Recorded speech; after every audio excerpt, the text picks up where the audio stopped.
الشيطان الرجيم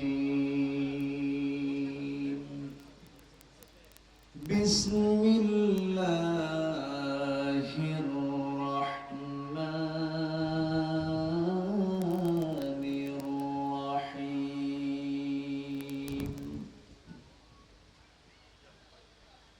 إن الله وملائكته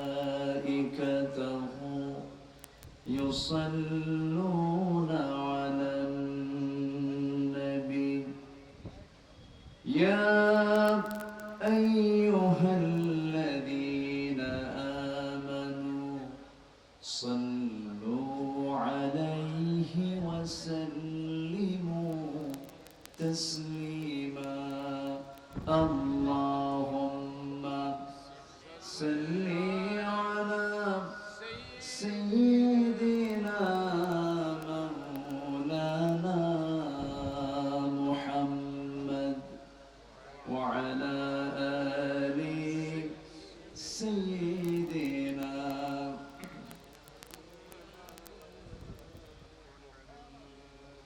আমি কোরআনের সুর মাঝে শুনেছি যে নাম আজানের সুর মাঝেও শুনেছি সে নাম ও নাম শুনেছি আমি আমার হৃদয় হে রাসূল নবীজি তোমায় হে রাসূল নবীজি তোমায় আল্লাহুম্মা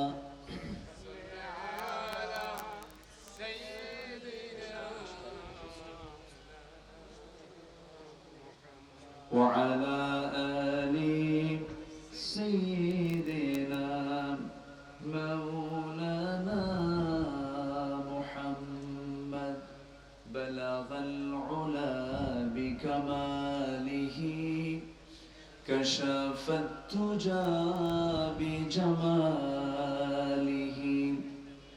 حسنت جميع خصاله صلوا سورة يوسف بداري حكمة لقمان ما قارئ قرآن باري يهدي لسان ما بلغ العلا بكماله كشف التجى بجماله حسنت جميع خصاله صلوا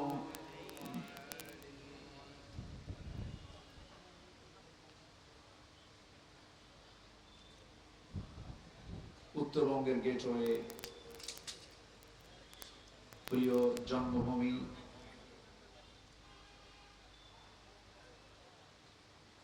বগুড়ার ওলামা মাশায়েখ পরিষদ কর্তৃক আয়োজিত 3 দিনব্যাপী সিরাতুন নবী সাল্লাল্লাহু আলাইহি ওয়াসাল্লাম মাহফিল 2024 সেন্ট্রাল ঈদগাহ মাঠে অনুষ্ঠিত 3 দিনের আয়োজনের দ্বিতীয় দিবসের সম্মানিত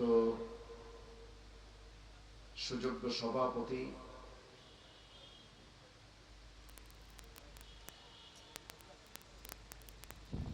নন্দিত আলেমে দ্বীন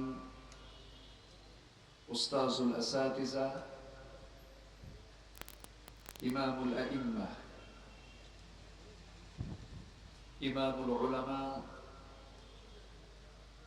ওলামা মাশায়েখ পরিষদ বগুড়ার সম্মানিত সাহেবে সাদর শিবগঞ্জ উপজেলা পরিষদের এক্স চেয়ারম্যান আমার অত্যন্ত কাছের আমার শ্রদ্ধাভাজন মুহতারাম মাওলানা আলমগীর হুসাইন হাফিজাহুল্লাহ, আজকের এই মহৎ আয়োজনের সম্মানিত প্রধান অতিথি মজলুম কাফেলা বাংলাদেশ জামাত ইসলামী বগুড়া পূর্ব সম্মানিত আমির শিক্ষাবিদ অধ্যাপক নাজিম উদ্দিন, আজকের মাহফিলে উপস্থিত হাজারাত উলামায়ে কেরাম, ফদালায়ে ইজম, সুশীল সমাজ, বিশেষ করে মঞ্চ অভিষ্ট আমার অত্যন্ত কাছের আমার প্রাণ প্রিয় দ্বীনি ভাইরা, সামনে উপস্থিত দূরে কাছের বিভিন্ন স্থান থেকে ছুটে আসা কালেমার ঝান্ডাবাহী, তাওহীদের পতাকাবাহী, দ্বীন ইসলামের নর শারদুল বীর মুজাহিদ, প্রাণ প্রিয় সম্মানিত দ্বীনি ভাইরা, আড়ালে বসে আছেন শ্রদ্ধেয়া সম্মানিতা মা বোনেরা।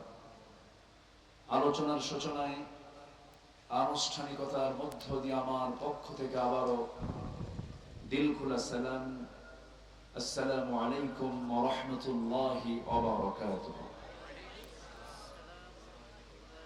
মহান রব্বুল আলামিনের শুকরিয়া যে মহান আল্লাহ সুবহানাহু ওয়া তাআলা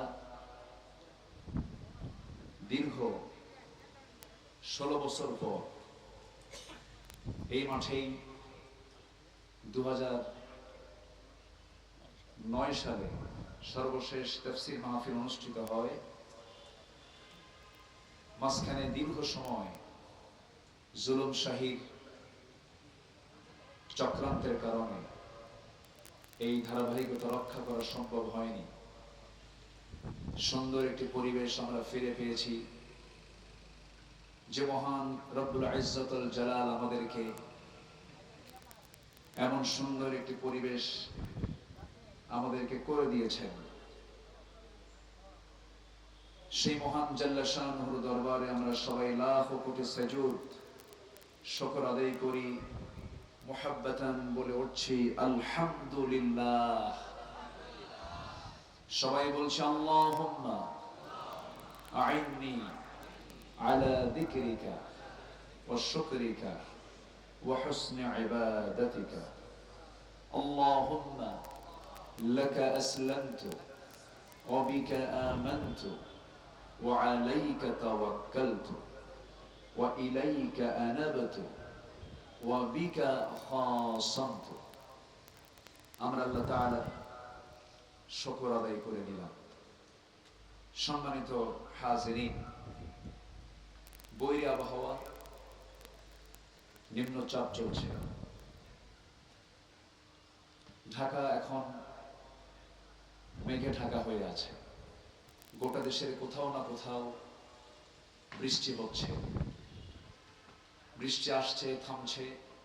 এর মাঝেও যারা কর্মব্যস্ততার চূড়ান্ত সময় হলো আসর থেকে এশা পর্যন্ত, এর মাঝেও যারা এই প্রতিকূল আবহাওয়ার মাঝে যারা এসেছেন, আমি মনে করি এক একজন বীর মুজাহিদের ভূমিকা পালন করেছেন।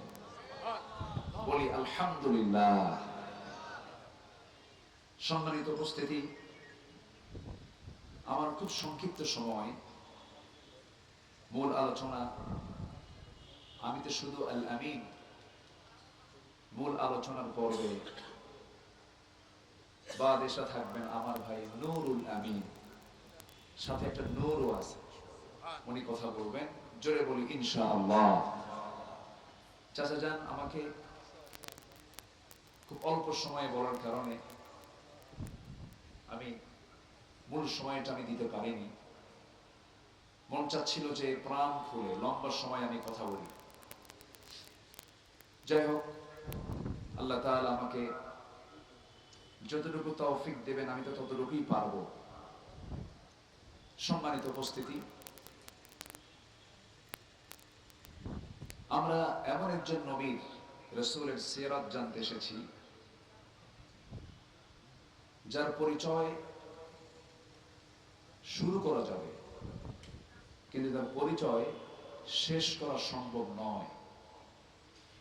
আল্লাহ তাআলা তার চারিত্রিক সনদ দিতে নিয়ে একটা আয়াতে এটা কমপ্লিট বলে দিয়েছেন, ওয়া ইন্নাকা লাআলা খুলুকিন আযীম। আযীম শব্দের ব্যাখ্যা হচ্ছে যেটার তলা খুঁজে পাওয়া যায় না, এটা আযীম। সেই নবীজির এই তলাবিহীন সিরাত, যার কোনো তলা খুঁজে পাওয়া যাবে না, বিশাল সিরাত, তার জীবন থেকে, তার জীবনের গুণাবলী থেকে হালকা কিছু কথা আমি উপস্থাপন করতে চাচ্ছি। ওমা তাওফীকি ইল্লা বিল্লাহ আলাইহি তাওয়াক্কালতু ওয়া ইলাইহি মুনীব। আমি অনেক মাহফিলে কথা বলি, প্রায় 24-25 বছর হয়ে গেল, কিন্তু আজকে আমার কথা বলতে নিয়ে আমি একটু আনইজি ফিল করছি। কেন জানেন? আমার ডান পাশে যিনি বসে আছেন, আমি বলা চলে ওনার কোলেই আমি বড় হয়েছি। বক্তৃতার উপস্থাপনা, উদ্ভাবনী, বিশ্লেষণী, ব্যাখ্যা, আলোচনার সৌন্দর্য কেমনে উপস্থাপন করতে হয়, আমি বলা চলে আমি তার কাছ থেকে শিখেছি। আমার শ্রদ্ধাভাজন, আমার মুরব্বী আলহাজ মাওলানা আলমগীর হোসেন হাফিজাহুল্লাহকে আল্লাহ তাআলা দীর্ঘ হায়াত দান করুন, জোরে বলি আল্লাহুম্মা আমিন। সম্মানিত উপস্থিতি, এক সময় চাচার দাড়ি কালো দেখেছি,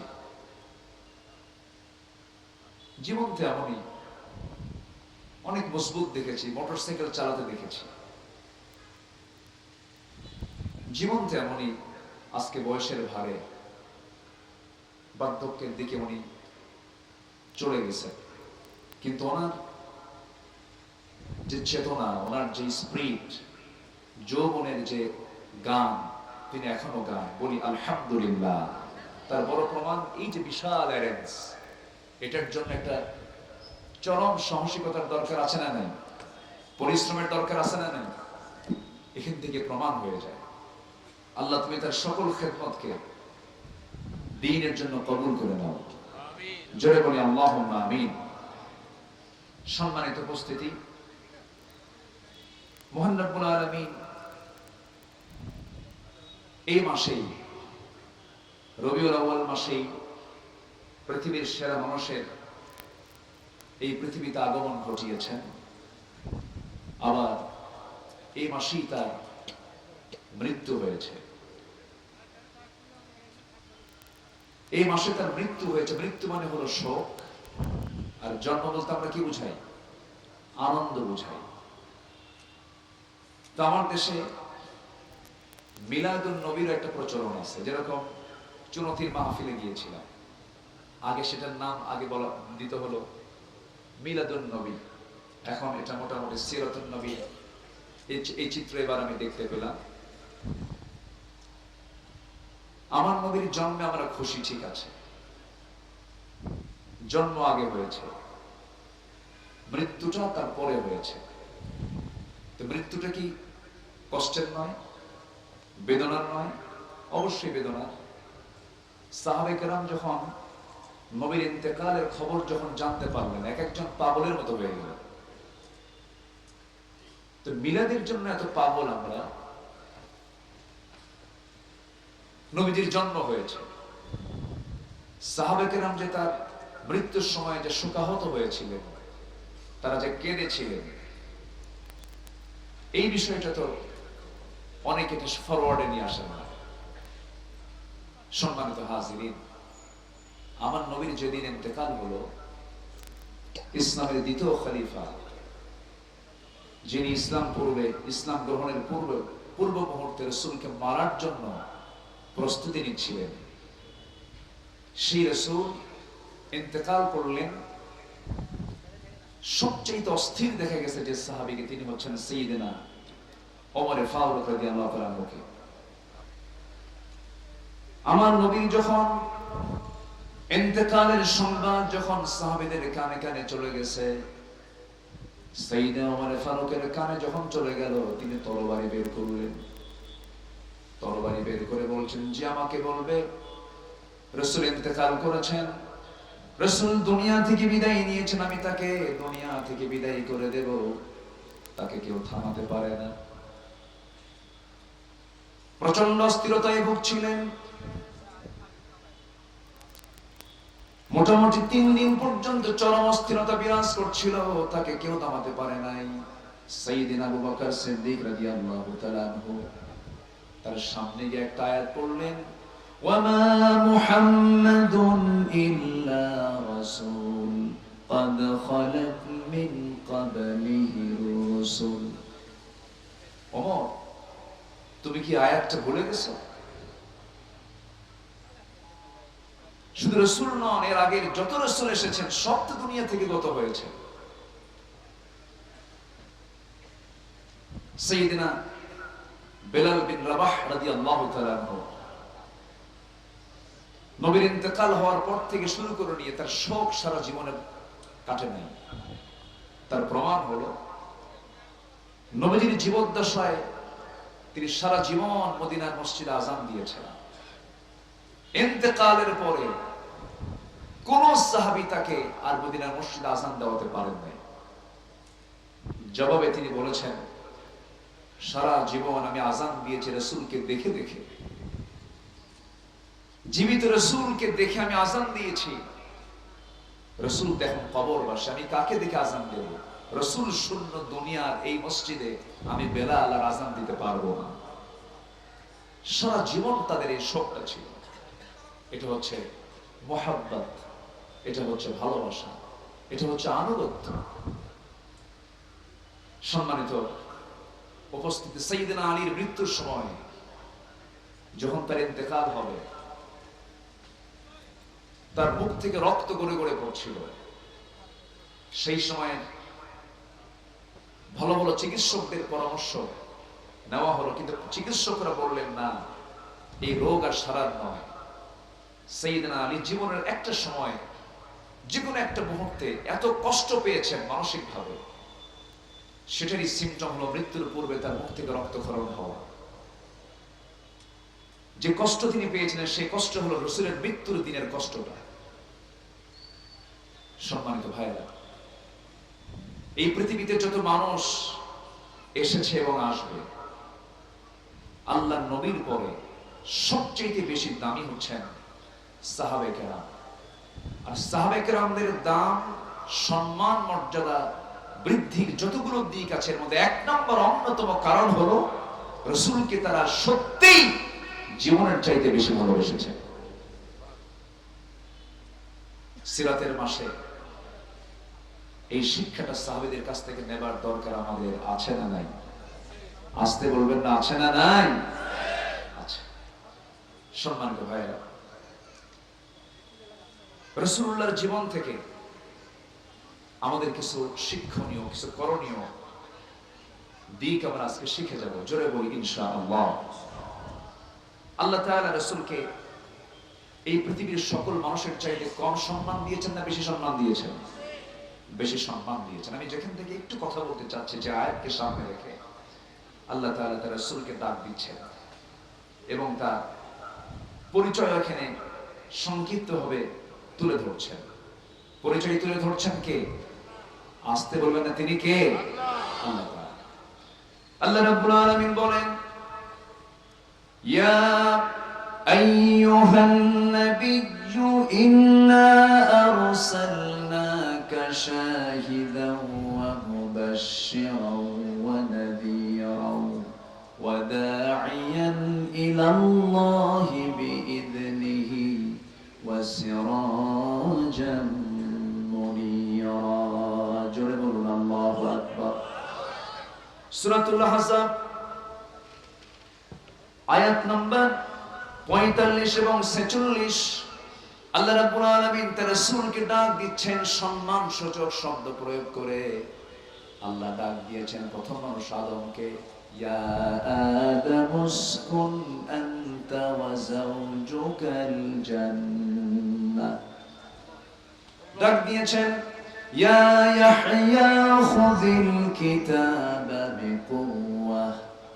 ডাক দিয়েছেন ওয়ামা তিলকা বিয়ামিনিকা ইয়া মূসা। আল্লাহ রাব্বুল আলামিন অনেক পয়গম্বরকে নাম ধরে ডাক দিয়েছেন, হরফে নিদা প্রয়োগ করে ডাক দিয়েছেন, সম্বোধন সূচক শব্দ প্রয়োগ করে ডাক দিয়েছেন। কিন্তু যে কোরআন নবীর উপরে নাজিল করা হলো যে নবীর উপরে, সে আল্লাহ রাব্বুল আলামিন সেই নবীকে গোটা কোরআনে একটা ভালো তার নামটা ধরে রাখেন নাই। আমার বন্ধুগণ, রাসূলকে ডাক দিয়েছেন কেমন করে? ইয়া আইয়ুহাল মুসাম্মিল কুমিল লাইলা ইল্লা কালিলান নিসফাহু আও ইনকুস মিনহু কালিলা আও জিদ আলাইহি ওয়া রাত্তিলিল কুরআনা তারতিলা। জোরে বলুন আল্লাহু আকবার। আরেক জায়গায় বলছেন ইয়া আইয়ুহাল মুদ্দাসসির কুম ফাআনযির ওয়া রাব্বাকা ফাকাব্বির ওয়া সিয়াবাকা ফাতাহহির ওয়ার রুজজা ফাহজুর। আল্লাহ রাব্বুল আলামিন আরেক জায়গায় বলছেন ইয়া আইয়ুহান নাবিয়্যু জাহিদিল কুফফার ওয়াল মুনাফিকিনা ওয়াগলুয আলাইহিম ওয়া মাআওয়াহুম জাহান্নাম। আল্লাহ রাব্বুল আলামিন আরেক জায়গায় বলছেন ইয়া আইয়ুহার রাসূল বাল্লিগ মা উনজিলা ইলাইক।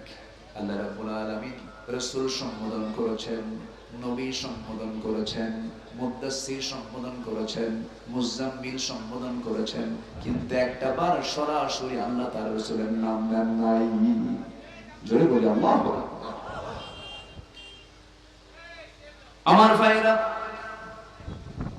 আল্লাহ রাব্বুল আলামিন এক জায়গায় ইসমুহু আহমদ বলেছেন, আরেক জায়গায় বলছেন মুহাম্মাদুর রাসূলুল্লাহি ওয়াল্লাযীনা মাআহু আশিদ্দাউ আলাল কুফফারি রুহামাউ বাইনাহুম তারাহুম রুকআন সুজদান ইয়াবতাগুনা ফাদলান মিনাল্লাহি ওয়া রিদওয়ানা সীমাহুম ফি وجوههم من أثر السجود। জোরে বলুন আল্লাহু আকবার।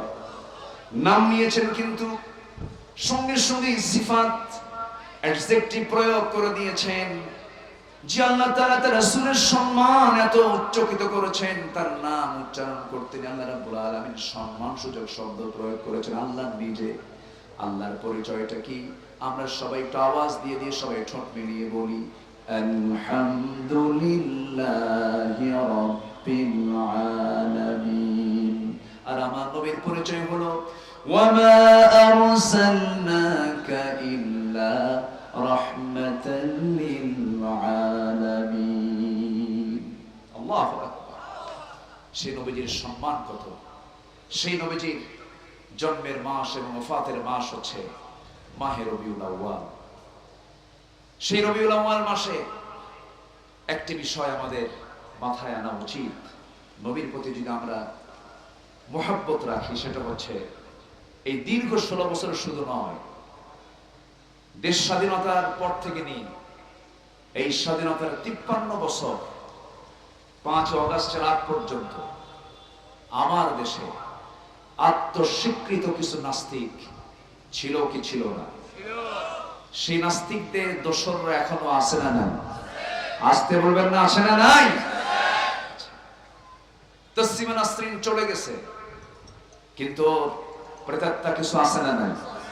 আচ্ছা, হনুমান আজাদের মৃত্যু হয়েছে, তার কিছু আওলাদরা আছে না নাই?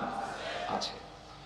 এরা এই দীর্ঘ 16 বছর খুব নাচানাচি করেছে। অনেক ব্লগার বুক উঁচু করে নবীর বিরুদ্ধে তারা কথা বলেছে। এমন শাতেমে রাসূল, রাসূলকে যারা গালি দিয়েছে, রাসূলকে নিয়ে যারা ব্যঙ্গোক্তি করেছে, রাসূলকে নিয়ে যারা নানা ধরনের জঘন্য মন্তব্য করেছে, এই রবিউল আউয়াল মাসে আমরা বগুড়ার এই সেন্ট্রাল ঈদগাহ মাঠ থেকে সুস্পষ্ট ভাষায় জানিয়ে দিতে চাই, তাদের তালিকা করুন অবিলম্বে। ঠিক কিনা? তাদের তালিকা করুন। রাসূলকে গালি দিলে ইসলাম 3টা অপরাধে শাস্তি চূড়ান্ত দিয়েছে। 3টা অপরাধ করলে তার কোনো ক্ষমা নাই। নাম্বার 1 হচ্ছে কতলুন নফস, যদি কেউ কাউকে হত্যা করে। নাম্বার 2 হলো আশ-শাইখুজ জানি, কোন বুড়ো জেনাকার যদি জেনা করে প্রমাণ হয়ে যায়। নাম্বার 3 হলো মুরতাদ, অর্থাৎ ইরতাদ্দাত লিদীনিহি, দিন থেকে যদি কেউ বের হয়ে যায়। এই 3 অপরাধের শাস্তি ইসলাম দিয়েছে, তাকে ফাঁসির মঞ্চে ঝুলিয়ে মারো। ঠিক কিনা? আমাদের কি ইসলাম ক্ষমা শিখিয়েছে? আমরা ক্ষমা করতে জানি। রাসূল ক্ষমা শিখিয়েছেন, আমরা ক্ষমা করতে জানি। কিন্তু আমার রাসূল ফতে মক্কার দিনে, মক্কা বিজয়ের দিন,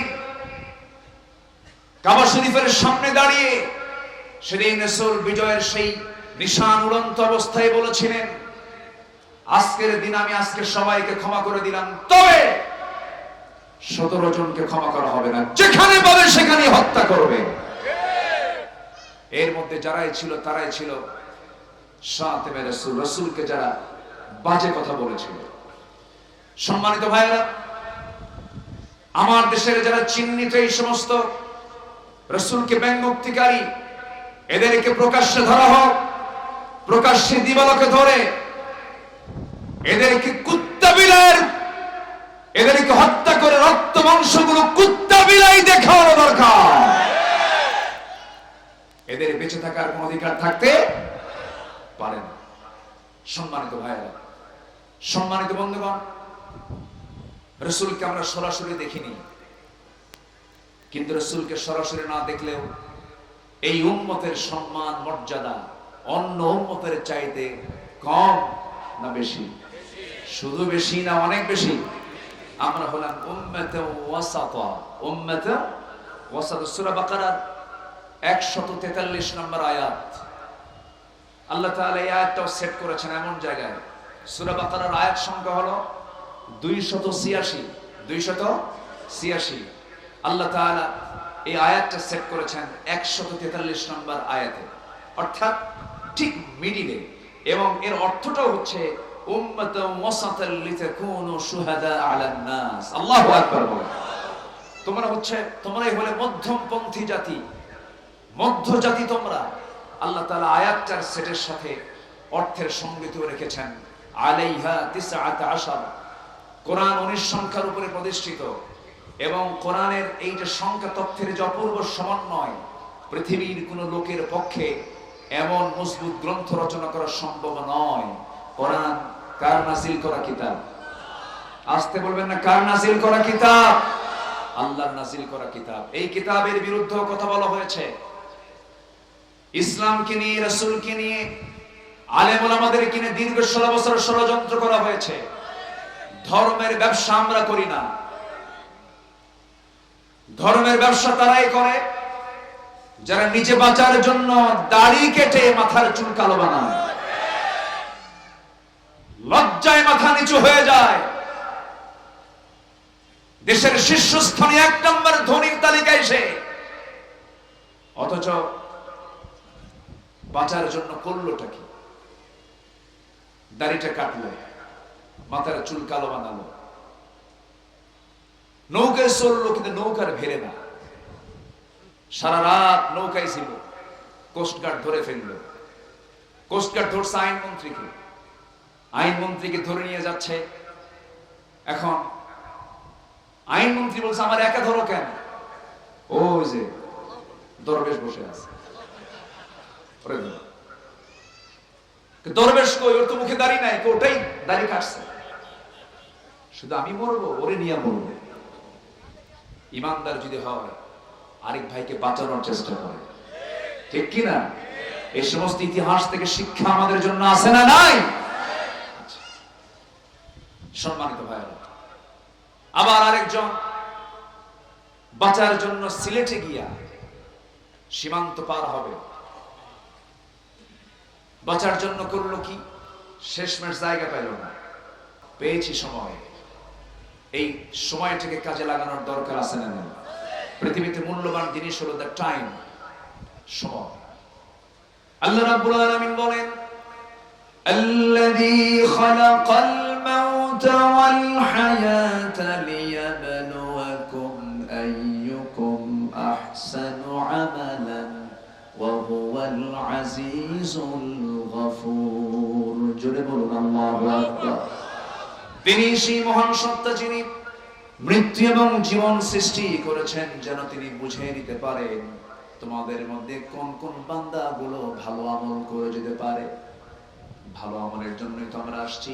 কোন লোকটা শ্রেষ্ঠ? আল্লাহ রাব্বুল আলামিন জবাব দিচ্ছেন, যারা পারেন ঠোঁট মিলিয়ে বলুন, আমার মুখের আপনার মুখের আয়াত, ঘরের আয়াত, কমন আয়াত, এই আয়াতগুলো প্রত্যেকটা মুসলমানের মুখস্থ থাকা উচিত। সবাই বলুন, ওয়ামান আহসানু কাওলাম মিম্মান দাআ ইলাল্লাহ ওয়া আমিলা সালিহান ওয়া ক্বালা ইন্নানি মিনাল মুসলিমিন। জোরে বলুন আল্লাহু আকবার। তার চাইতে উত্তম কথা কার হতে পারে যে মানুষকে আল্লাহর দিকে ডাকে এবং নিজে ভালো আমল করে এবং বুক উঁচু করে বলে আমি একজন মুসলমান, আমি একজন কি বলেন মুসলমান। এই বুক উঁচু করে বলতে পারাটাই হলো ঈমানের সবচেয়ে বড় পরিচয়। সারা জীবন অনেকে স্লোগান দিয়েছো, আমরা সবাই মুজিব সেনা, ভয় করে না বুলেট বোমা। কই তোমরা কই গেলা? আল্লামা সাঈদী যে আল্লাহর ওলি ছিলেন এতে বিন্দু পরিমাণ কোনো সন্দেহ আমার হয় না। কত আগে তিনি বলেছিলেন, আমি সরাসরি শুনেছি, এমন একটি সময় আসবে এই জালিম শক্তি পালানোর জন্য একটি ইঁদুরের গর্ত খুঁজে পাবে না। কথা কি বাস্তব হয়েছে? বাংলার জমিনে বাস্তব হয়েছে। এমন গাছের গোড়ায় এমন নারায়ণী দেব, মামুর বাড়ি দিল্লি গিয়ে পড়বা। কথা কি বাস্তব হয়েছে? পড়ছে কোথায় গিয়ে? আল্লাহ তুমি আল্লামা সাঈদীর গোটা জীবনকে তুমি আল্লাহ কবুল করে নাও, কবরটাকে জান্নাতের নূর দিয়ে মুনাফফার করে দাও। আমি গত 17 আগস্ট আল্লামা সাঈদী ফাউন্ডেশনে গিয়েছিলাম। গত 17 আগস্টে সেখানে একটা বিশাল সমাবেশ হয়েছিল। ওনার এলাকার মানুষ ওনাকে যে কি পরিমাণ ভালোবাসে কাউকে দেখা লাগবে না। সুখরঞ্জন বালিটাই যথেষ্ট। সুখরঞ্জন বালি আমাদের প্রোগ্রামে চলে আসছে, এসে প্রায় ঘন্টাখানেক আমরা কথাবার্তা বললাম। তো বললাম, দাদা বাবু আপনার সবই তো ঠিক ছিল। ওনার বক্তব্য হচ্ছে, আমার জীবন যাবে আমি সাঈদীর বিরুদ্ধে কথা বলতে পারবো না। একটা হিন্দু মানুষ, শুধু ইমানটা নাই, কিন্তু ইমানের যত গুণ সব গুণ আল্লাহ তাআলা তার মধ্যে দিয়েছেন। ওয়াকুলু কাওলান সাদীদা ইউসলিহ লাকুম আ'মালাকুম ওয়া ইয়াগফির লাকুম যুনুবাকুম। আমি তাকে বললাম যে আপনার যে অবদান, আপনার যে ভূমিকা, এদেশের অনেক আলেমের এই ভূমিকা নেই, ঠিক কিনা বলেন? আপনার যে ভূমিকা, এই ভূমিকাটা এদেশের অনেক আলেমের নাই। এই সাহস আলেমরা রাখে না, বরঞ্চ আল্লামা খেতাব দেওয়ার জন্য জোর করে আপনারা যারা প্ল্যান করছেন, আল্লামার খেতাব প্রত্যাশী যে লোকটা গণজাগরণ মঞ্চে গিয়ে বুক উঁচু করে বলল, আমি আমার জীবনের শ্রেষ্ঠ কাজ করতে পেরেছি গণজাগরণ মঞ্চে এসে, সেই লোকটাকে আপনারা প্রমোট করতে চান। যারা দীর্ঘ 16 বছর বিগত সরকারের অধীনে থেকে যে সমস্ত টুপিওয়ালা দাড়িওয়ালারা সুযোগ সুবিধা গ্রহণ করেছেন, তারাই হচ্ছে সবচাইতে বড় মুনাফিকের বাচ্চা। আমরা ক্ষমা করতে জানি, ফতুয়ার 20 বাষ্প ছড়াবেন না। এই আন্দোলন, এই ত্যাগ, এই কোরবানি সাধারণ ছাত্র ছাত্রীদের কোরবানি। এটা সম্মানিত বন্ধুগণ, এই রক্তকে আমাদের কাজে লাগানোর দরকার আছে না নাই? আসতে বলবেন না, আছে না নাই? 6 আগস্টে ঢাকার বিভিন্ন মোড়ের মূর্তিগুলো যখন হাতুড় দিয়ে ভাঙতেছিল, সেই সময় বলা হলো ডক্টর ইউনূসকে লক্ষ্য করে যে এই যে মূর্তিগুলো ভাঙতেছে ব্যাপারে আপনার কমেন্ট কি? উনি বললেন, এই প্রশ্ন আমাকে করেন কেন? যার মূর্তি ভাঙতেছে তার মেয়েকে প্রশ্ন করেন, তার জন্য সে দায়ী। সম্মানিত বন্ধুগণ, আমরা এমন সংসার পেয়েছি 55,000 বর্গ মাইলের 64,000 গ্রাম বাংলার সুজলা সুফলা শস্য শ্যামলার সোনার বাংলাদেশ। আমাদের এই সংসারটা এমন হালে রেখে গেছে তারা। এই সংসারের ঋণ হলো 18 লক্ষ কোটি টাকা। তন্মধ্যে ওরা নিজেরাই সাগর চুরি করে নিয়ে গেছে 11 লক্ষ কোটি টাকা। ওদের মুখে দেশপ্রেম মানায় না, ওরা হচ্ছে দেশের সবচাইতে বড় দুশমন, দুশমন, দুশমন। সম্মানিত ভাইয়েরা, এই জন্য সবার কাছে আমার উদাত্ত আহ্বান, সকল নেতার পথ ছেড়ে দিয়ে আমরা একজন নেতার পথ ধরব। তিনি অন্য কেউ নন, যাকে নির্বাচিত করেছেন তিনি কে? আসতে বলেন, তিনি কে? আল্লাহ তাআলা। তিনি হচ্ছেন আমাদের প্রাণ প্রিয় নেতা, আমাদের আদর্শ, উসওয়ায়ে হাসানা, রাহমাতে আলাম, রাসূল আকরাম জনাবে মুহাম্মদুর রাসূলুল্লাহ সাল্লাল্লাহু আলাইহি ওয়াসাল্লাম।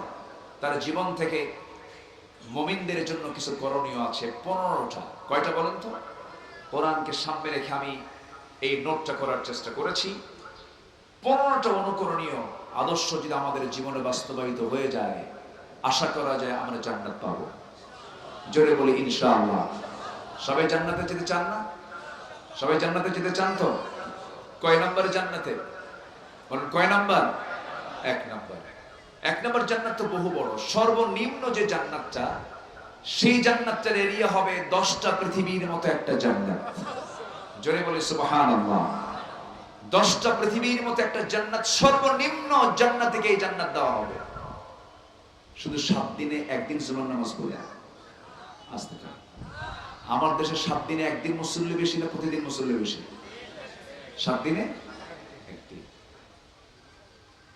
দুঃখজনক বিষয়গুলো, 18 কোটি মুসলমান বাংলার জমিনে, কিন্তু ফজরের মুসল্লির দিকে যদি আমরা তাকাই, নিজের গ্রামের দিকেও যদি তাকাই, 4.5 লাখ মসজিদের দিকে যদি তাকাই, মসজিদের আবাদ হয়েছে, কিন্তু সেই আবাদটা হলো মসজিদ সুন্দর হয়েছে কিন্তু মুসল্লি সুন্দর হয় নাই। মসজিদগুলো পাকা পাকা হয়েছে, ঈমান কাঁচা হয়ে গেছে। এই যে সামনে পূজা আসবে, পূজার মধ্যে কিছু যুবক চলে যাবে, পূজার মণ্ডপে যাবে, সেখানে গিয়ে নারিকেলের নাড়ু খাবে। এমন বুজুর্গ আমার দেশে আছে না নাই? আমি পূজা মণ্ডপের বিরোধিতা করছি না। পৃথিবীতে একটা ধর্মই, যে ধর্মের সকল ধর্মের মানুষ নিরাপদ, সে ধর্মের নাম হলো ইসলাম। ঠিক কিনা বলেন? পৃথিবীতে একটা দিন যেটা আল্লাহর পক্ষ থেকে মনোনীত ইসলাম, ইসলামই পারে সকল ধর্মের স্বাধীনতা সম্মান অক্ষুণ্ণ রাখতে। আল্লাহু আকবার। লাকুম দীনুকুম লা ইকরাহা ফিদ্দীন। কিন্তু প্রশ্ন হলো, মন্দির আমরা পাহারা দেব, মুসলমানের দায়িত্ব আছে। অন্য ধর্মের সংখ্যালঘু মুসলমান যদি, সংখ্যালঘু বলবো না আমরা, ওরা আমাদের ভাই, আলহামদুলিল্লাহ বলে, আমার দেশের নাগরিক তারা। ওদেরকে সিকিউরিটি দেওয়ার দায়িত্ব ইসলাম আমাদেরকে দিয়েছে। কিন্তু এর মানে আপনি যেতে পারবেন না, কারণ তাদের এটা ধর্মীয় কাজ। এই দিকে লক্ষ্য করে বিশ্বদ্রষ্টা কবিগুরু ডক্টর আল্লামা ইকবাল বলেছেন, শিকওয়া জবাবে শিকওয়ার মধ্যে তিনি বলেছেন, উनको तहजीब ने हर बंद से आजाद किया, लाके काबे से सनम খানে মে আবাদ কিয়া। নব্য যুগের সভ্যতা মোহে কেটে ফেললে সব বাঁধন, মসজিদ ছেড়ে মন্দিরে গিয়া বাসা বেঁধেছো হায় এখন। বিজাতীয় কোন সংস্কৃতি লালন করা যাবে না, সিরাতেও থাকা যাবে না, সুরতেও থাকা যাবে না। ম্যাক্সিমাম যুবকদের আজকে মাথার চুল থেকে শুরু করে নিয়ে পার দিকে তাকায় দেখবেন কোনটাই কিন্তু ঠিক নাই। মাথার চুলগুলো, দুই সাইডের চুলগুলো কেটে চামড়া বের করা, পিছনের চুলগুলো কেটে চামড়া বের করা, মাথার উপরে একদম গোল কইরা সেন্ট মার্টিন দ্বীপ আছে না নাই বলেন তো? যখন বলা হয় যুবক তুমি এই ডিজাইনটা পাইলা কই, কে মেসি, তুমি কে? আমি নেইমার, তুমি কে? কুত্তা। জোরে কর নাউজুবিল্লাহ। আচ্ছা, গায়ের শার্টটা এটাও ছোট, পরনে যে পাজামা প্যান্ট, সেই প্যান্টটাও পরার কোনো সাইজ বাইজ নাই। নতুন প্যান্ট কিনে আনে হাঁটু ফাটা, আছে না নাই? হাঁটু ফাটা প্যান্ট, মানে খেয়ে ফেলছে মনে হয়, ইঁদুর মনে হয় খাইছে। হাঁটু ফাটা প্যান্ট, প্যান্টটা পরে হলো শুধু নাভির নিচে না আরো নিচে? বলেন, নাভির নিচে না আরো নিচে? এত নিচে পড়ে সীমান্ত বর্ডার,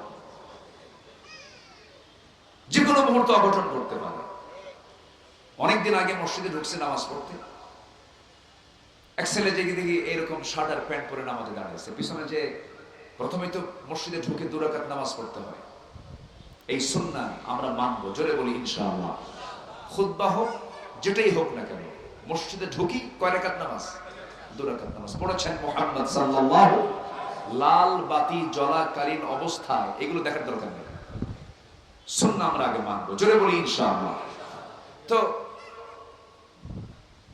আমি ওর নামাজ, ওর পোশাক দেখে ভাবলাম একটু নামাজটা পরে ধরে নামাজটা আগে দেখি। তো শার্ট ওই রকম মার্কা, প্যান্ট ওই রকম মার্কা। রুকুতে যখন গেল, রুকুর ঠেলায় দিকে শার্ট উপরে, প্যান্ট নিচের দিকে, মাঝখানে নাই। তো ভাবলাম এই তো রুকু, দেখে সেজদায় কি হয় দেখি। সেজদায় যখন গেছে তখন দেখি প্যান্ট খুলে আন্ডার প্যান্ট বেরোচ্ছে। বলেন তো এটা কি উম্মতে মুহাম্মাদের কোন পোশাকের চিত্র হতে পারে? আসতে বলবেন না হতে পারে? রবিউল আউয়ালের এই মাসে যুবক শ্রেণীদেরকে বলতে চাই, তোমার সূরাত এবং সিরাত হতে হবে একজন ব্যক্তির, তিনি হচ্ছেন মুহাম্মদ সাল্লাল্লাহু আলাইহি ওয়াসাল্লাম। প্রত্যেক মসজিদে, যে মসজিদ আপনি দেখবেন ফজরের মুসল্লি দিয়ে মসজিদ ভরে গেছে, ভাবতে হবে ওই পল্লী, ওই জন, ওই গ্রাম হচ্ছে একটা আদর্শ গ্রাম। আমাদের এই চিন্তা মাথায় রেখে কাজ করার দরকার আছে না নাই? আমার বন্ধুগণ, বৈরী আবহাওয়ার মাঝে অনেকে এসেছেন।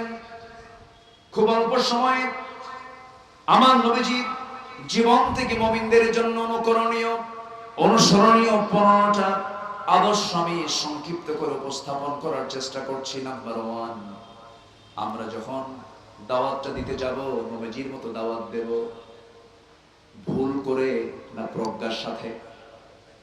প্রজ্ঞার সাথে ভুল করে নয়, অনুত্তম পন্থায় নয়, উত্তম পন্থায় দাওয়াত দিতে হবে।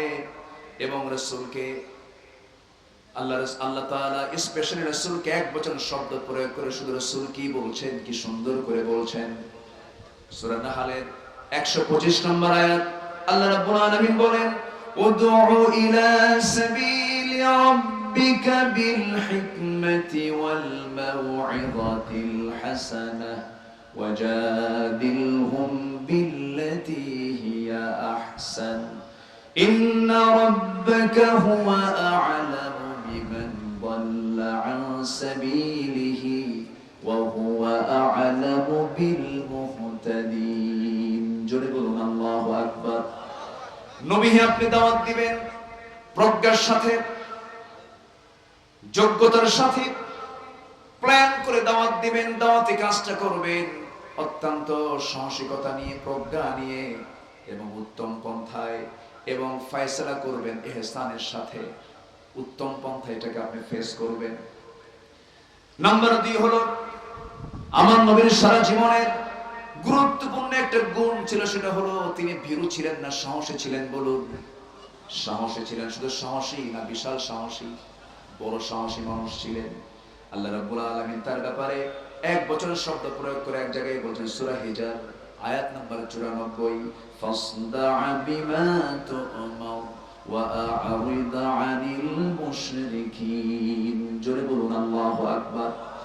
হে রাসূল, আপনি প্রকাশ্যে শুনিয়ে দেন যা আপনাকে আদেশ করা হয়েছে। মুশরিকদেরকে পরোয়া করবেন না, মুশরিকদেরকে পাত্তা দিবেন না, বরং জাহিদিল কুফার ওয়াল মুনাফিকিন, আপনি কাফেরদেরকে মুনাফিকদের বিরুদ্ধে জিহাদ করবেন, সাথে মুশরিকদেরকে আপনি পাত্তা দিবেন না, শিরকের বিরুদ্ধে কথা বলবেন আপনি, এবং দোয়া করবেন। আমি আল্লাহ আপনাকে দোয়া শিখিয়ে দিচ্ছি। আল্লাহ তাআলা রাসূলকে দোয়া করতে বলেছেন। কোন দোয়া? সবাই আমার সঙ্গে ঠোঁট মিলিয়ে বলুন, রব্বানা আফরিজ আলাইনা সাবরান ওয়া সাব্বিত আকদামানা ফানসুরনা আলাল কওমিল কাফিরিন। জোরে বলুন আল্লাহু আকবার। নাম্বার 3 হলো তিনি ছিলেন ধৈর্যের পিরামিড। এত পরিমাণ ধৈর্য আল্লাহ রাব্বুল আলামিন তাকে দান করেছেন। নূহ আলাইহিস সালাতু ওয়াস সালাম আল্লাহর কাছে বিচার চেয়েছেন তার উম্মতের কাছে। মুসা আলাইহিস সালাতু ওয়াস সালাম আল্লাহর কাছে বিচার চেয়েছেন তার উম্মতের, আল্লাহর কাছে বিচার চেয়েছেন তার উম্মতের জন্য। এরকম করে সব নবী উম্মতের প্রতি মোটামুটি ম্যাক্সিমাম নবী খেপে গেছেন, লেগে গেছেন। কিন্তু আমার নবীজি তায়েফবাসীকে প্রতিশোধ নিয়েছেন না ক্ষমা করে দিয়েছেন? আস্তে কথা, ক্ষমা করে দিয়েছেন। কারণ আল্লাহ রাব্বুল আলামিন এক জায়গায় বলছেন, ওয়াল কাযিমিনাল গায়য ওয়াল আফিনা আনিন নাস ওয়াল্লাহু ইউহিব্বুল মুহসিনিন। জোরে বলুন আল্লাহু আকবার। যারা ক্রোধকে সংবরণ করবে এবং মানুষকে যারা মাফ করে দেবে, আল্লাহ তাআলা সেই সমস্ত মুহসিন বান্দাদেরকে দারুণ ভালোবাসেন। আমার নবীজি যতগুলো গুণ ছিল এর মধ্যে সবচেয়ে বড় গুণ হলো ধৈর্য। এই ধৈর্যের মানসিকতা একজন ইমানদারের জীবনে সবার আগে থাকতে হবে। পরিবারেও ধৈর্য লাগে, সমাজেও ধৈর্য লাগে, নেতৃত্ব ধৈর্য লাগে, প্রত্যেকটা কাজে, ব্যবসা বাণিজ্য ধৈর্য লাগে, চাকরিতে ধৈর্য লাগে, সব জায়গায় সবকিছু আগে না, ধৈর্য আগে, ধৈর্য আগে দরকার। ফাসবির কামা সাবারা উলুল আজমি মিনার রুসুল ওয়ালা তাস্তাজিল লাহুম।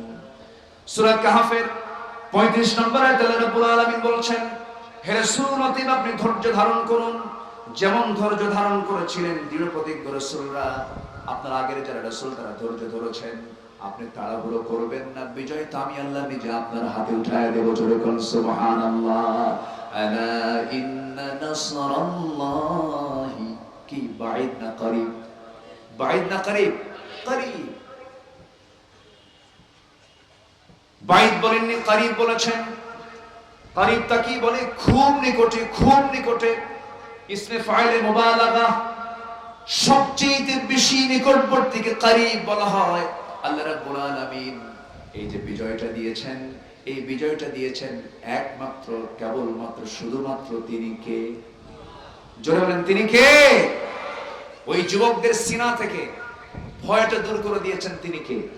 আল্লাহ তাআলা। স্বরাষ্ট্রমন্ত্রীকে পুলিশ অফিসারে দেখায়, স্যার একটা করে গুলি করি, একটা মরে, আর বাকিগুলো দৌড়ায় না, বাকিগুলো আরো আগায় আসে।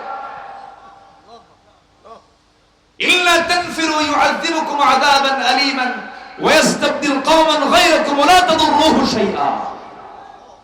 পালায় নাই আলেমরা, পালায় নাই দেশের জাতি, পালায় নাই আমাদের সন্তান ছাত্ররা, সবাই ঝাঁপিয়ে পড়েছিল। বিজয় দিয়েছেন কে? সম্মানিত ভাইরা, সেই বিজয়কে প্রকৃতি বিজয়ের রূপ দেওয়ার জন্য আমাদের সামনে আরো কিছু কাজ আছে। এর মধ্যে অন্যতম কাজ হলো এই জমিনটাতে যে আইন কায়েম করতে হবে, যে বিধান কায়েম করতে হবে, সেই বিধানটা কার বিধান? আসতে বলবেন না, কার বিধান?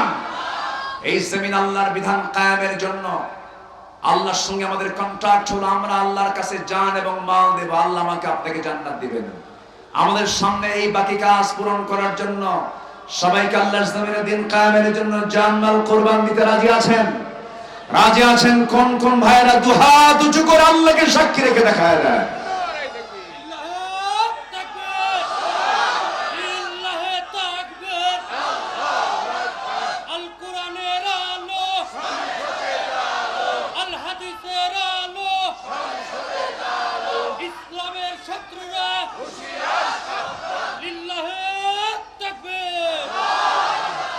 আল্লাহ কবুল করুন, জোরে বলি আমিন। আমার সময় শেষের দিকে, আর একটু সময় আমি পেয়েছি। সময় লাগবে? আরো সময় লাগবে?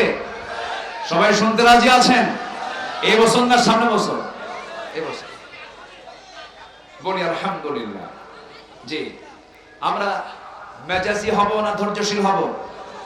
ধৈর্যের পিরামিড হয়েছিলেন মুহাম্মদ সাল্লাল্লাহু আলাইহি ওয়াসাল্লাম। এবং আল্লাহ তাআলার নৈকট্য হাসিলের সর্বোত্তম গুণ হচ্ছে, সবচেয়ে শ্রেষ্ঠ গুণ হচ্ছে সবর। সম্মানিত ভাইরা, নাম্বার 4 যেটা আমি এই আয়াতে উল্লেখ করেছি এর আগে, আমার নবীজির সবচেয়ে বড় অনুকরণীয় দিক হলো রাসূল ছিলেন সুমহান চরিত্রের অধিকারী, অতএব সেই চরিত্র আমরা লালন করব, জোরে বলি ইনশাআল্লাহ। নাম্বার 5, নিজ পরিবারের প্রতি দায়িত্বশীলতা সবচেয়ে বেশি পালন করেছেন এই গুণটা মুহাম্মদ সাল্লাল্লাহু আলাইহি ওয়াসাল্লাম। তার মেয়ে কয়জন ছিল? আমার নবীর মেয়ে কয়জন? 4 জন মেয়ে। সর্বকনিষ্ঠা হলেন ফাতিমা রাদিয়াল্লাহু তাআলা আনহা। আমার নবীজি মেয়েকে বিয়ে দিয়েছেন, কিন্তু মেয়েকে না দেখে থাকতে পারতেন না। দেখেন পরিবারের প্রতি কি টান তার। আমার দেশে কিছু মেয়ের বাপ আছে, বিয়ে দেওয়ার পরে কয় যুগ সে যায় নাই মেয়ের বাড়ি, এমন বাবার রেকর্ড আছে না নাই?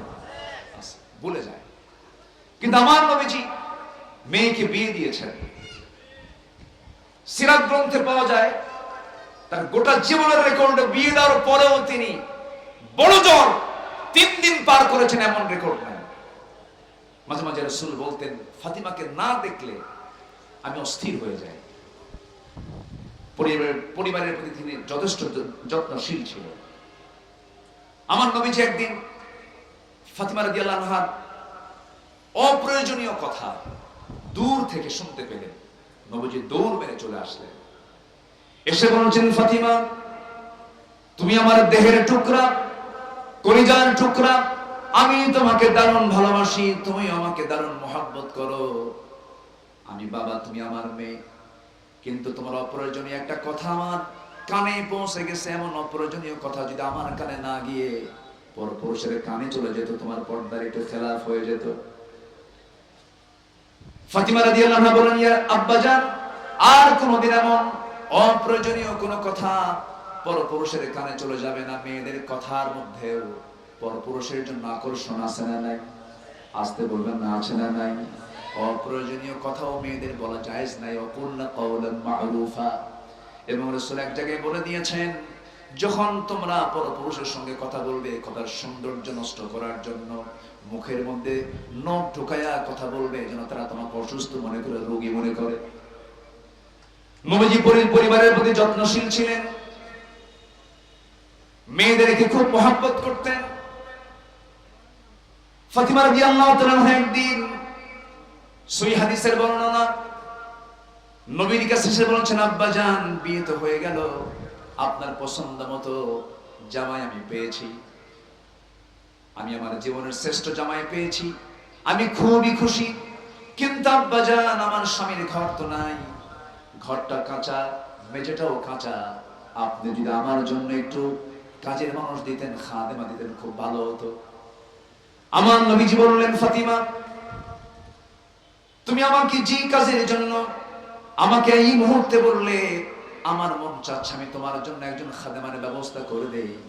কিন্তু তুমি কি কোনোদিন দেখেছো আমার জুতা কেউ হাতে বহন করে না, আমার কাপড় কেউ ধৌত করে না? আমি আমার সারা জীবনের সমস্ত নিজের কাজগুলো নিজেই করেছি, নিজের ঘরটা পর্যন্ত নিজে ঝাড়া দেই। আমার নবীজি নিজের কাপড়টাও নিজে সেলাই দিতেন, ছিঁড়ে যেত সুই দিয়ে সেলাই করতেন। তোমার পিতা মুহাম্মদ সাল্লাল্লাহু আলাইহি সাল্লাম যদি নবীর আসন থেকে নিজের কাজ নিজেই সম্পন্ন করে, তুমি আমার মেয়ে, তুমি আমার কলিজার টুকরা মেয়ে ফাতিমা, ওরে আমার মেয়ে ফাতিমা, কাজের মানুষের কোনো প্রয়োজন নাই। দুনিয়াতে যদি কিছু পেতে চাও পাবে, কিন্তু দুনিয়াতে যদি একটু ছেড়ে দাও আখিরাতটা বেশি পেয়ে যাবে। ওরে ফাতিমা, আমি তোমাকে একটা আমল শেখায় দিচ্ছি, আজকের দিন থেকে তুমি এটা আমল করবে। সুবহানাল্লাহ, আলহামদুলিল্লাহ, আল্লাহু আকবার 33 বার করে সকাল সন্ধ্যা পড়বে। এই আমলটা যদি করতে পারো, আল্লাহ রাব্বুল আলামিন তোমার সমস্ত কাজের জিম্মাদার নিজে হয়ে যাবে। এই আমল নিয়ে চলে গেলেন স্বামীর ঘরে।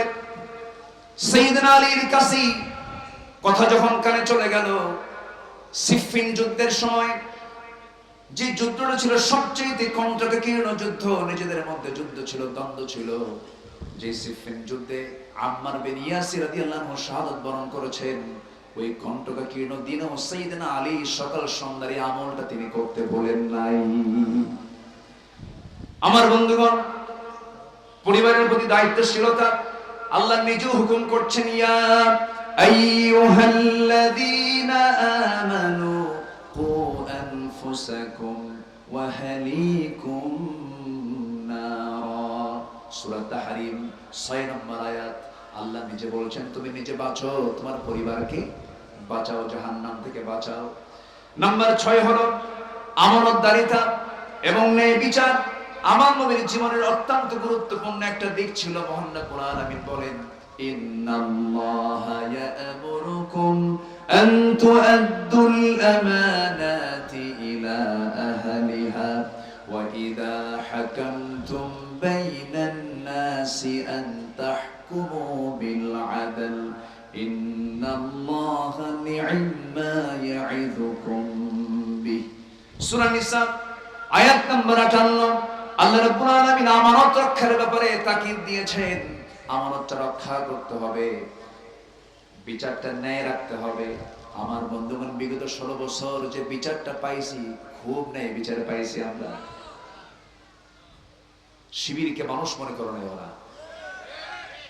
আবার কোন নেতা বলছে যে পরিচয় দিলে কি হতো, গোপন কেন করা হলো? তোমার ইতিহাস দেখো নাই? বিশ্বজিৎ একটা হিন্দু ছেলে, তাকে শিবির ট্যাগ লাগায় তাকে দুনিয়া থেকে বিদায় করে দিয়েছে। হিন্দু ছেলে, সে তার পরনের প্যান্ট খুলে দেখিয়েছে আমি একটা হিন্দু, তোমরা আমার গোপনাঙ্গ দেখো। সেও রেহাই পায় নাই তাদের আক্রমণ থেকে। বেশি মাতব্বরি করে পরামর্শ দাও। যে শব্দটিকে তারা ব্যান্ড করেছিল, সেই শব্দটা আল্লাহ তাআলা ব্র্যান্ড বানায় দিয়েছে। আমি কে, তুমি কে, কি মনে নাই আপনাদের? মনে নাই? সম্মানিত ভাইরা, আল্লাহ ধরেন না, সহজে ধরেন না, ধরলে আল্লাহ ছাড়েন না। কখনো ভাবে নাই, ফেরাউনও ভাবছিল না যে আমাকে এই দরিয়ায় চুবুন খেয়ে মরতে হবে। এরা ভাবে নাই যে আমাদের এই করুণ পরিণত হবে। এই ইতিহাস থেকে আমাদের শিক্ষা নেওয়ার দরকার আছে না নাই? আল্লাহ তাআলা শিক্ষা নেওয়ার তৌফিক দান করুন, জোরে বলি আমিন। ন্যায় বিচার একটি স্বাধীন রাষ্ট্রের একটা গুরুত্বপূর্ণ দিক। সকল স্বাধীনতা নিশ্চিত করার আগে জাতিকে দিতে হবে কথা বলার স্বাধীনতা। এরা 16টি বছর এই ওয়াজ মাহফিল, তাফসীর মাহফিলের মঞ্চে এসে জুলুমটা করেছে, এরা হামান ফেরাউনকে হার মানিয়ে দিয়েছে। মঞ্চে উঠলি আমাদের কাছে ওহী নাযিল হতো, বলতো হুজুর ওয়াজ করা যাবে না। কি ওয়াজ করবে? কি ওয়াজ করবো আমরা? আমরা শিখায় দেবো। কি ওয়াজ? আকাশের ওয়াজ করবেন আর খবরের ওয়াজ করবেন, দুনিয়া আমরা দেখে নেব। দুনিয়া দেখবে ওরা, আর আমাদের দেশে কোথাকার ওয়াজ? আকাশের ওয়াজ। এই জালিম গোষ্ঠী এরা ফকিরের কাছ থেকেও খাজনা ট্যাক্স আদায় করেছে। প্রত্যেক জায়গায় চাঁদাবাজি ছিল কি ছিল না? সেই ধারাবাহিকতা আজকেও যারা রক্ষা করতে চান, ইতিহাস থেকে শিক্ষা নিন, ইতিহাস থেকে শিক্ষা নিন। চাঁদাবাজি, সন্ত্রাসী, এই সমস্ত দৃশ্য দেখার জন্য 5 আগস্টে এই যে পূর্বে যে সমস্ত ছাত্র জীবন দিয়েছে চাঁদাবাজি সন্ত্রাসী দেখার জন্য এই জীবনগুলো দেয় নাই। যেখানেই অসামাজিক কিছু দেখবো আমরা, অন্যায় কিছু দেখবো আমরা, সেখানে আমাদের আসল বিষয়গুলো ধামাচাপা রয়ে যায়। আমার নবীজি জন্ম থেকেই যদি জানতেন আল্লাহর নবী, তাহলে গায়েবের মালিক কি রাসূল বলেন না? গায়েবের মালিক কে? আসতে বলবেন না, গায়েবের মালিক কে? আল্লাহ তাআলা। সম্মানিত ভাই, তিনি ইতিমদের প্রতি যে সহায় ছিলেন, এমন ইতিম দরদি মানুষ পৃথিবীতে আর দ্বিতীয় জন আসবে না। আমার নবীজি নিজে বলেছেন, আনা ওয়া কাফিরুল ইয়াতীম, আমি এবং ইতিম তত্ত্বাবধানকারী দুজন জান্নাতের মধ্যে দুই নখের দূরত্ব অবস্থান করব। ওয়া'বুদুল্লাহা ওয়া লা তুশরিকু বিহি শাইআন ওয়া বিল ওয়ালিদাইনি ইহসানান ওয়া বিযিল কুরবা ওয়াল ইয়াতামা ওয়াল মাসাকিন ওয়াল জারি যিল কুরবা। জোরে বলুন আল্লাহু আকবার। সূরা নিসা আয়াত নম্বর 36। আল্লাহ আল্লাহর হকের পাশাপাশি বান্দার হকের কথা বলেছেন, পিতামাতার হকের কথা বলেছেন। আমার নবী তার বাস্তব রূপ ছিলেন তিনি। নাম্বার 8 হলো আল্লাহর বিধানের উপরে তিনি শর্তহীন আনুগত্য আল্লাহ তাআলা করতে বলেছেন। তার মধ্যে এই গুণটা ছিল, ওয়ামা কানা লিমুমিনিন ওয়ালা মুমিনাতিন ইযা কাদাল্লাহু ওয়া রাসূলুহু আমরান আন ইয়াকুনা লাহুমুল খিয়ারাতু মিন আমরিহিম ওয়া মান ইয়াসিল্লাহা ওয়া রাসূলুহু ফাকাদ দাল্লা দালালান মুবিনা। জোরে বলুন আল্লাহু আকবার। যা আদেশ করা হয়েছে কোনো শর্ত দেওয়া যাবে না। আল্লাহ কেন এই আইনটা দিলেন, এটা আমার পছন্দ হয় না, এই জাতীয় কথা বললে তার ঈমান আছে না গেছে? ঈমান চলে গেছে। সূরা হাজরের 36 নম্বর আয়াতে আল্লাহ তাআলা তা ক্লিয়ার করে বলে দিয়েছেন। নাম্বার 9 হলো আল্লাহর জন্য দিনের কাজে কঠিন পরিস্থিতিতে সবর ধরা। আল্লাহ রাব্বুল আলামিন বলেছেন, ফাসবির আলা মা ইয়াকুলুন ওয়াসাব্বিহ বিহামদি রাব্বিকা ক্বাবলা তুলুইশ শামসি ওয়া ক্বাবলা গুরুবিহা। জোরে বলি আল্লাহু আকবার। আল্লাহর জন্য দিনের কাজে সকল পরিস্থিতিতে সবর ধরা, এটা নবীর জীবনে বাস্তব ছিল। মক্কার মাটি, তায়েফের মাটি, উহুদ যুদ্ধের মাটি, খন্দকের ময়দান, আমার নবীজির কি কণ্টকীর্ণ ময়দান ছিল। আমার নবীজি খন্দকের প্রান্তরে একদিন নয়, দুদিন নয়, 3 দিন নয়, 4 দিন যাবত না খাওয়া ছিলেন। আমার নবীজি পরীক্ষা খনন করতে গিয়ে কোদাল মারতে মারতে এত অসুস্থ হয়ে পড়েছিলেন যে নবীজির কোমরটা কুঁজো হয়ে গিয়েছিল। নবীজির মৃত্যুর পূর্বে, আমার নবীজির মৃত্যুর পূর্ব সময় পর্যন্ত নবীজির কোমর সোজা করে দাঁড়াতে পারেন নাই। আমার নবীজির উহুদে গেছে দাঁত, খন্দকে গেছে কোমর। দিন কায়েমের জন্য যদি নবীজির দাঁত ভাঙতে হয়, দিন কায়েমের জন্য যদি কোমরটা যদি ভাঙতে হয়, সেই দিন কায়েমের জন্য আমাদেরও জানমাল দেওয়ার দরকার আছে না নাই? এক্ষেত্রে আমরা ধৈর্যের পিরামিড হব। জোরে বলি ইনশাআল্লাহ। সকল পরিস্থিতিতে আমরা সাবির হব। আল্লাহ তাআলা সেই তৌফিক সবাইকে দান করুন। জোরে বলি আল্লাহুম্মা আমিন। সম্মানিত ভাইরা, সময় তো আমি আর কাফার করতে পারলাম না। আযান দিচ্ছে, একজন আযানের জবাব দেন, সবার পক্ষ থেকে আযানের জবাব দিয়ে দেন। এরপরে নাম্বার 10 হচ্ছে ঈমানের পথে অবিচল থাকা। ফাস্তাকিম কামা উমিরতা, আল্লাহর প্রতি তাওয়াক্কুল রাখা। ওয়া তাওয়াক্কাল আলাল্লাহ ওয়া কাফা বিল্লাহি ওয়াকিলা। নাম্বার 12 হচ্ছে কাজে কর্মে পরামর্শ করো। শাফিরহুম ফিল আমর ফাইদা আযামতা ফাতাওয়াক্কাল আলাল্লাহ। 13 নম্বর হচ্ছে বিনম্র স্বভাব এবং ক্ষমাশীলতা। ফাবিমা রাহমাতিন মিনাল্লাহি লিনতা লাহুম ওয়ালাউ কুনতা ফাযযান গালিযাল কলবি লানফাদ্দু মিন হাওলিক ফা'ফু আনহুম ওয়াস্তাগফির লাহুম ওয়াশাফিরহুম ফিল আমর ফাইদা আযামতা ফাতাওয়াক্কাল আলাল্লাহ।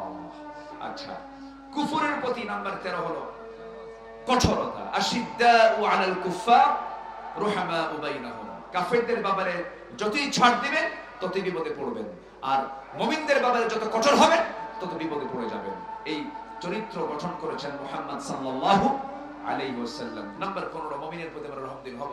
এই 15টা নবীজির জীবন থেকে অনুকরণীয় গুণগুলো আল্লাহ তাআলা আমাদের সবার জীবনে বাস্তবায়ন করার তৌফিক দান করুন। প্রযুক্তির কল্যাণে এই কথাগুলো যারা এই অনলাইনের মধ্য দিয়ে বিশ্ব ছড়িয়ে দিচ্ছেন, আমরা তাদের জন্য দোয়া করি। আল্লাহ তুমি তাদের খেদমতকে কবুল করো। আজকের এই বৈরী আবহাওয়ার মাঝে আমি মনে করি যারা এসেছেন এক একজন মানে বীর মুজাহিদের ভূমিকা পালন করেছেন। বাকি এসার পর যে আলোচনার মাহফিল হবে, যে তাফসীর মাহফিল হবে, আমরা সবাই থাকবো না ইনশাআল্লাহ? এই মাহফিলকে সফল করতে যদি প্রয়োজনে বৃষ্টিও যদি নামে আল্লাহ না করুন, আমরা মাহফিলের শেষ সময় পর্যন্ত থাকবো। আল্লাহ তাআলা সবাইকে শেষ মোনাজাত পর্যন্ত থাকার তৌফিক দান করুন। সুবহানাকাল্লাহুম্মা ওয়া বিহামদিকা আশহাদু আল লা ইলাহা ইল্লা আনতা আস্তাগফিরুকা ওয়া আতুবু ইলাইক।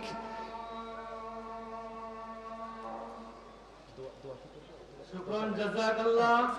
ধন্যবাদ আমাদের সম্মানিত